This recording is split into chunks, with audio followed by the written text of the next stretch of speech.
அன்னவயல் புதுவையாண்டாள் அரங்கற்குப் பன்னு திருப்பாவைப்பல் பதியம் இன்னிசையால் பாடிக் கொடுத்தாள் நற்பாமாலை பூமாலை சூடிக் கொடுத்தாளைச் சொல்லு.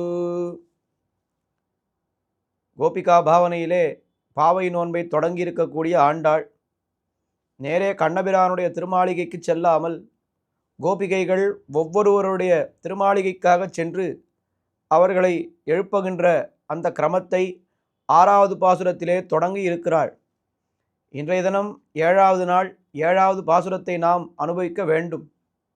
இங்கே எழுப்பப்படக்கூடிய கோபிகை இவளை என்ன சொல்லி அழைக்கிறார்கள் என்னால், பேய்ப்பெண்ணே, ஒரு விஷயத்தை அறிந்தும் அதை மறந்திருப்பவளுக்கு பேய் பிடித்து விட்டது என்று நாம் சொல்லுவோம். அதுபோலே அடியவர்களோடு சேர்ந்துதான் எம்பெருமானை அனுபவிக்க வேண்டும் என்கிற விஷயம் தெரிந்திருந்தும் அதை தற்போது மறந்திருப்ப ஒரு கோபிகையை இந்த பாசுரத்திலே எழுப்புகிறார்கள்.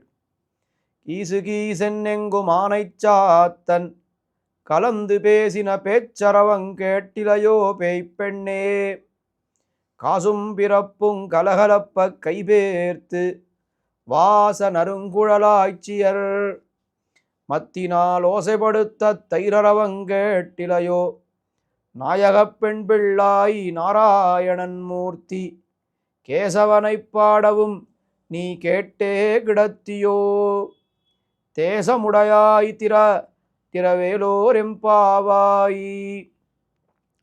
இந்த பாசுரத்திலேயும் பொழுது விடிந்ததற்கு ஒரு அடையாளத்தை கூறுகிறார்கள். என்ன அடையாளம்? அதே அடையாளம்தான். கீழே புல்லும் சிலம்பினகான் என்று சொன்னார்களே, இங்கேயும் ஒரு பறவையை பற்றின விஷயத்தை அடையாளமாக கூறுகிறார்கள். வெளியிலே இருப்பவர்கள் என்ன, ஆனைச்சாத்தன் என்னொரு பறவை, அது என்ன செய்து கொண்டிருக்கின்றன? அந்த பறவைகளெல்லாம் கீசு கீசு என்னெங்கும் ஆனைச்சாத்தன் கலந்து பேசின பேச்சரவங்கேட்டிலையோ.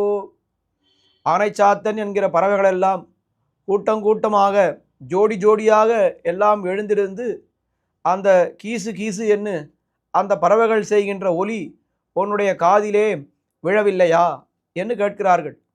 ரொம்ப அழகாக கீசு கீசு. பொதுவாக ஆனைச்சாத்தன் கலந்து பேசின பேச்சரவம் என்று சொன்னாலே போதுமே, அது ஏன் கீசு கீசு என்று சொல்ல வேண்டும் என்னால், திருவாய்ப்பாடியிலே அத்தனை பேரும் கண்ணனுடைய நாமத்தையே சொல்லி கொண்டிருக்கிறார்கள். அதற்கு பறவைகளும் விதிவிலக்கல்ல. பறவைகளும் கிருஷ்ண கிருஷ்ண கிருஷ்ண என்று அவனுடைய நாமத்தையே சொல்லி கொண்டு எழுந்திருக்கின்ற காலத்திலே கண்ணனுடைய நாமத்தை சொல்லி எழுந்திருக்கின்றன அந்த பறவைகள். கிருஷ்ணா என்று அந்த பறவைகளால் சொல்ல முடியாது. அதனால் கீச்சு கீச்சு கீச்சு என்று கண்ணனுடைய நாமத்தை சொல்கின்றன என்று வேடிக்கையாக கூட காட்டுவார்கள். அப்படி ஆனைச்சாத்தன் என்கிற பறவைகள் எல்லாம் அங்கே ஒலி எழுப்பா நின்றன என்று முதல் அடையாளத்தை தெரிவித்தாள். வெளியிலே இருப்பவர்கள். அதற்கு உள்ளே இருப்பவள் சொன்னாள், உங்களுடைய ஆரவாரத்தால் அப்போ எங்கேயோ ஒரு இடத்திலே அந்த பறவைகள் ஒலி எழுப்புகின்றன தவிர பொழுது இன்னும் விடியவில்லை என்று இப்படி சொன்னாலாம். அம்மா நன்றாக கவனித்துப்பார், நாங்கள் சொன்ன வார்த்தையை. கீசு கீசு என்று எங்கும் ஆனைச்சாத்தன், எல்லாவிடங்களிலேயும் இந்த ஆனைச்சாத்தன் என்கிற பறவை கலந்து பேசின பேச்சரவங் கேட்டிலையோ. பேய்ப்பெண்ணே, பேய்ப்பெண்ணே என்னால் என்ன அர்த்தம்?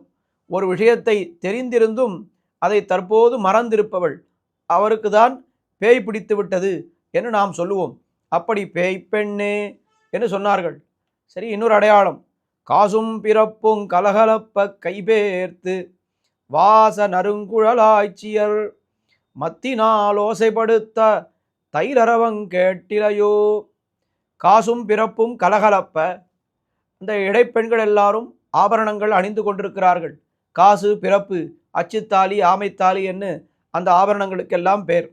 அப்படி காசும் பிறப்பும் கலகலப்ப கைபேர்த்து, நன்றாக கையாலே தயிரை கடைகிறார்கள், கையை விட்டு வெண்ணெயை எடுக்கிறார்கள். எதற்கு இந்த அடையாளத்தை சொல்ல வேண்டும் என்னால், அந்த வெண்ணெய் கடைவதற்கு அதிகாலை பொழுது அது சரியான நேரம் என்று விஞ்ஞானிகள் கூட தெரிவிக்கிறார்கள்.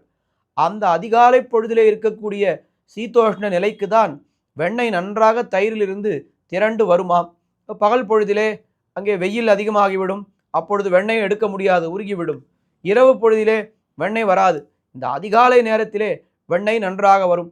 இப்பொழுது பெண்கள் எல்லோரும் தயிர் கடைகிறார்கள் என்னால் இது அதிகாலை வேலை என்று நாம் புரிந்து கொள்ள வேண்டாமா? காசும் பிறப்பும் கலகலப்ப கைபேர்த்து வாச நறுங்குழல் ஆய்ச்சியர்.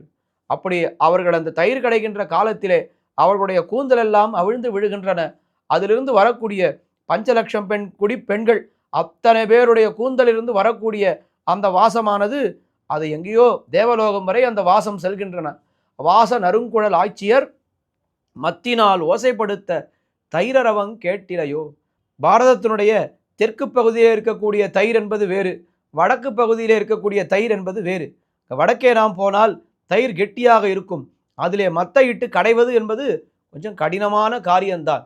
அப்படி அத்தனை பேரும் சேர்ந்து மத்தை இட்டு கடைக்கும் பொழுது அது எப்படி இருக்கிறது என்னால் அந்த ஓசையானது தேவலோகம் வரை கேட்கிறதாம், பரமபதம் வரை கூட கேட்கிறது என்று சொல்லுவார்கள். அங்கே ஒரு காலத்திலே தேவர்களும் முனிவர்களும் சேர்ந்து திருப்பார்கடலை கடைந்தார்களே, மந்தரமலையை மத்தாக நாட்டி வாசுகியை கயிறாக்கி கடைந்தார்களே, அப்பொழுது என்ன சத்தம் கேட்டதோ அதுபோலே இங்கே தினமும் சத்தம் கேட்கிறது. மத்தினால் ஓசைப்படுத்த தைரவங் கேட்டிலையோ என்று சொன்னார்கள். உடனே உள்ளே இருப்பவள் பதில் சொன்னாள், அது கேட்கிறது, தயிர் சத்தம் கடைகின்ற சத்தம் என்னுடைய காதிலே விழுகின்றது. ஆனால் அதிகாலையிலே தான் தயிர் கடைய வேண்டும் என்று ஒரு நிர்பந்தம் கிடையாது. திருவாய்ப்பாடியிலே 30 கடைந்து ஈண்டிய வெண்ணெய் என்ன ஆழ்வார்கள் எல்லாரும் பாடியிருக்கிறார்கள். இங்கே வள்ளல் பெரும்பசுக்கள் வாங்க குடம் நிறைக்கும் என்றெல்லாம் சொல்லியிருக்கிறோம்.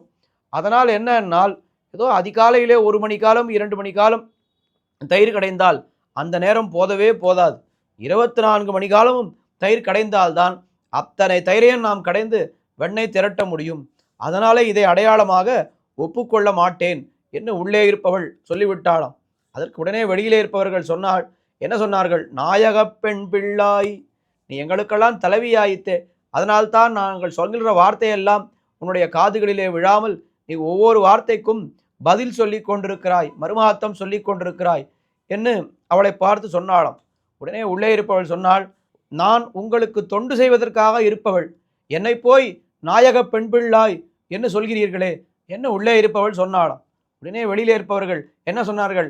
இப்படி பேச்சுக்கு பேச்சு பதில் பேசிக்கொண்டே இருக்கிறாயே, நாயக பெண் பிள்ளாய், நாராயணன் மூர்த்தி கேசவனை பாடவும் நீ கேட்டே கிடத்தியோ. நாங்கள் யாரை பற்றி பாடிக்கொண்டிருக்கிறோம்? நாராயணன், அவன்தான் இங்கே கண்ணனாக அவதரித்திருக்கிறான். அவன் மூர்த்தி, நமக்காக ஒரு வடிவெடுத்து அவன் இங்கே அவதரித்திருக்கிறான். அவன் கேசவன், கேசவன் என்னால் பல அர்த்தங்கள்.